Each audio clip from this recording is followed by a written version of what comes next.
हम फेर आबि गेलहुँ अहाँ सबके सामने में और जे छै से माँ दुर्गा भगवती के गीत लऽ कऽ आब अहाँ सब सुनै जाओ। एहि गीतक रचनाकार छथिन सविता दास और गाबियो रहल छथिन सविता दास उर्फ माहा।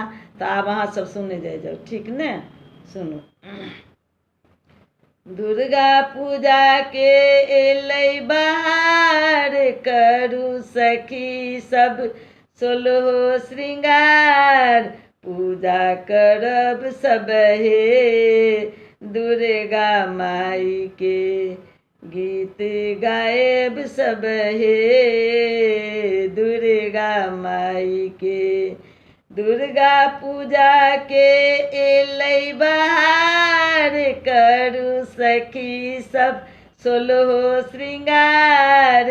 पूजा करब सब हे दुर्गा माई के, गीत गायब सब हे दुर्गा माई के। नैहर एली मैया, सब स्वागत करू बढ़ी चढ़ी कऽ। फूल अड़हुल आनू, लाल चुनरी सेहो कीनी आनू। श्रृंगार करू मैया के, श्रृंगार करू मैया के।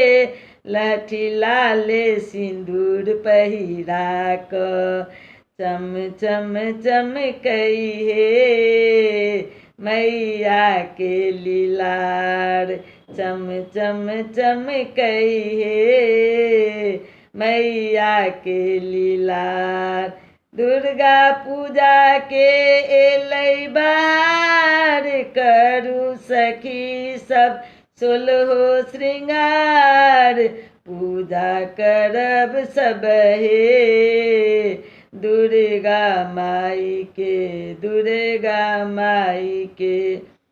मैया हमर कल्याणी, छठी दुर्गा बनल महारानी। जल्दी सलाउ धूपदानी, और लय आनू निर्मल पानी। धोती पैर मैया हमर, धोती पैर मैया हमर।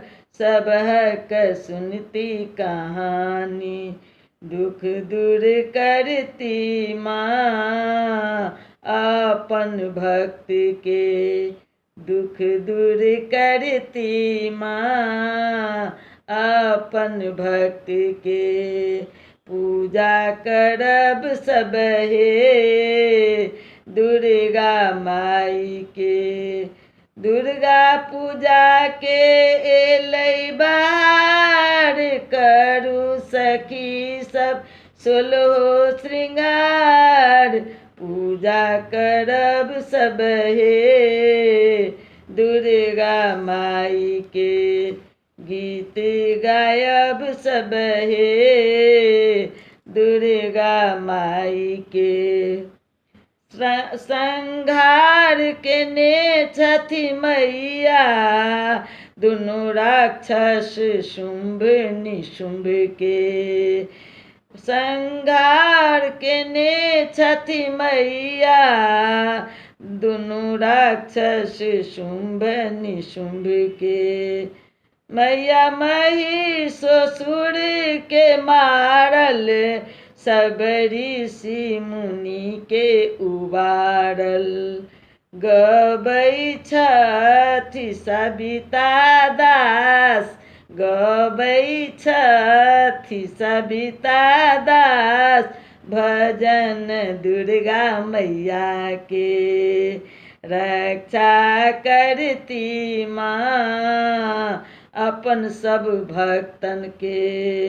रक्षा करती माँ अपन सब भक्तन के। दुर्गा पूजा के एलै बहार, करू सखी सब 16 श्रृंगार। पूजा करब सब हे दुर्गा मैया के गीत गायब सब हे दुर्गा मैया के दुर्गा मैया के दुर्गा मैया के। बहुत बहुत धन्यवाद अहाँ सबके। फिर अगला वीडियो में हम भेंट देब। ताबत तक जे छै से अहाँ सबके बहुत बहुत धन्यवाद दै छी।